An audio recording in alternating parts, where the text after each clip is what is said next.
Le fait de faire cette exposition avec un arrière-pays tzigane naît de la nécessité de créer une existence culturelle de la tribu des Tziganes. Parce qu'on a un terme politique, ce terme c'est Rom, mais Rom, c'est en fait dans la langue romanesque, ça veut dire homme. Donc c'est finalement un terme un peu orphelin, qui ne parle pas à tout le monde. C'est un terme qui s'approche plus d'une définition globale. C'est comme les Européens, les Américains, voilà, c'est complexe de sens. Donc à l'intérieur de ce terme politique, on a beaucoup de groupes distincts. C'est-à-dire on va avoir des gens qui viennent tous de la première, on va dire, du premier voyage, c'est-à-dire un départ de l'Inde du Nord, pour ensuite arriver en Afghanistan. Et ces gens-là, après, vont se disperser en Perse, en Turquie et un petit peu partout en Europe, puis en Afrique du Nord, et finalement jusqu'en Angleterre et aux États-Unis, voire en Amérique du Sud aussi. Donc, effectivement, il y a beaucoup de branches différentes qui recoupent tous les gens du voyage. On a des Italiens, qu'on appelle les Sinto. On a les Gashkanais, qui sont plutôt des voyageurs du Nord, plutôt allemands. On a les Manouches aussi. On a les Gitans, qui sont les Espagnols. Et nous sommes les Tziganes. Donc les Tziganes, c'est une branche qui s'apparente à la Hongrie. Les Tziganes sont un peuple qui se définit par leur langue, qui est le Calderache romanes. Et cette langue-là est riche en fait de tout le voyage entamé depuis l'Inde. Donc c'est un petit peu l'histoire qui est inclue dans la langue, parce qu'il n'y a pas d'écriture, il n'y a pas de texte proprement écrit par des Tziganes, pour des Tziganes ou pour une diffusion plus globale. Donc tout le matériel qu'on a pour étudier ces voyages se trouve soit dans les légendes, soit dans les fables racontées, soit dans la langue elle-même, par les différentes couleurs qu'elle peut prendre. On peut avoir dans la même phrase de l'allemand, de l'hindi, du perse ancien, du perse nouveau, du grec et un peu de français. Chez les Tziganes, il y a un premier prénom qui est donné par la mère à l'enfant, à la naissance. Et ce premier prénom, il est tu, il est caché quasiment jusqu'aux 18 ans de l'enfant. C'est un prénom qui n'est pas public, c'est un prénom qui est réservé à la relation filiale. C'est tout. C'est un prénom qui permet en fait de protéger l'enfant de... Nous on appelle ça le mauvais œil, mais on peut dire aussi que ce sont les mauvaises langues. C'est-à-dire qu'il n'y aura pas de prise sur l'enfant. Le deuxième nom qui est le nom tzigane, pour moi qui est Djemi. Ensuite, il y a le nom public, ce nom qu'on utilise plutôt dans l'administration, pour les écoles, pour une intégration plus simple. Donc c'est Jérémy. Et pour moi, depuis longtemps, je lis PSOA, et PSOA, c'est quelqu'un qui utilise des hétéronymes. Il est un hétéronyme. Et tous ces hétéronymes ont des personnalités différentes. Il va écrire en fonction de l'hétéronyme qu'il utilise. Et en fait, je crois qu'avec cette exposition, je me permets aussi quelque chose de ce genre, c'est-à-dire d'avoir un masque pour Jamie, d'avoir une posture pour Jérémy, et puis de pouvoir ouvrir un maximum la peinture à des voix différentes, à des structures différentes, à des tons différents et à des origines différentes. Chacun de ces tableaux a été vu, revu, que ce soit par mes enfants, que ce soit par ma famille, que ce soit par la communauté vaudou autour de nous à Ouida, Ces tableaux ensuite ont voyagé en Italie, sont allés à Naples dans une fonderie, donc ils ont été aussi vus par toute une famille proche de la sculpture traditionnelle, proche du travail de la main, proche d'un volcan, proche d'éléments naturels tels que la mer, que tout ça. Donc ces tableaux ont déjà été éprouvés plusieurs fois. C'est ce que je veux dire, c'est que en étant moi-même voyageur, mes œuvres doivent l'être aussi.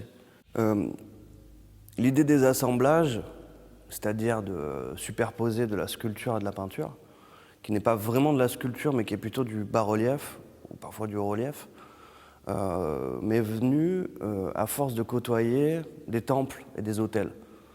C'est-à-dire que dans un couvent vaudou, on arrive assez rapidement à une pièce où le culte des morts est célébré.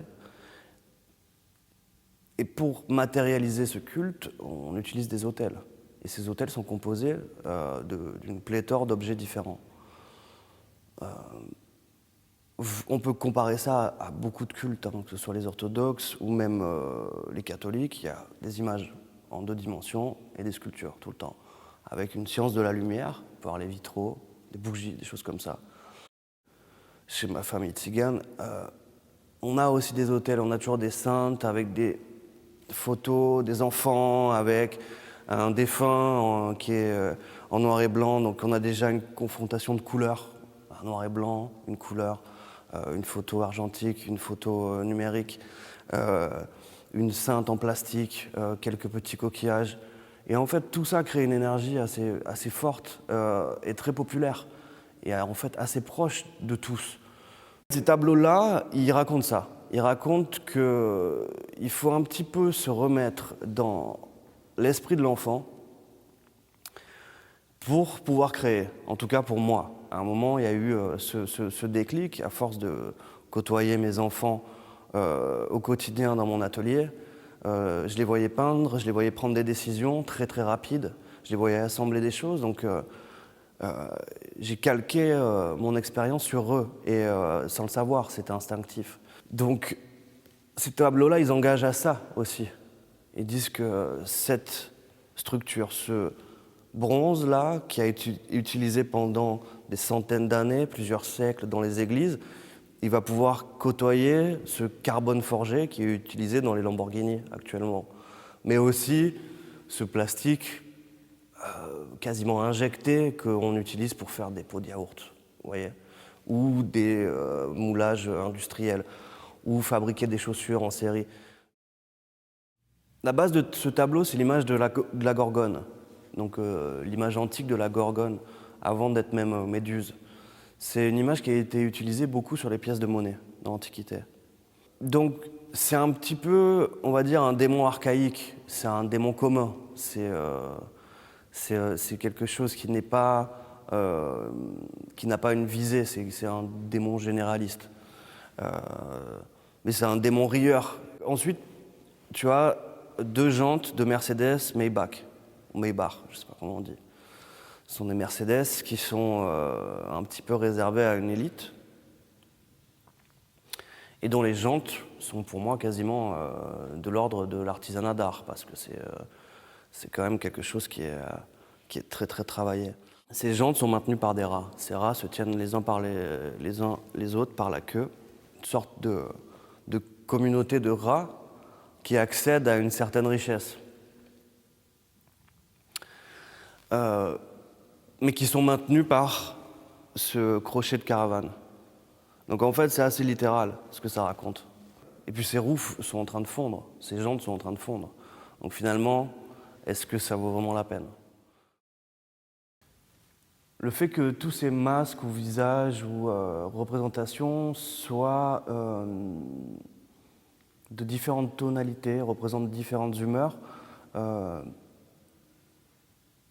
on passe de la joie à la haine, ou comment dire, au courage, à la bravoure, peut-être même à la peur, souvent à la tristesse. C'est parce que ces portraits sont des portraits d'un moment, sont des portraits d'un temps, d'une époque, sont plutôt des témoins. C'est des portraits témoins du monde dans lequel je vis, le monde que je vois.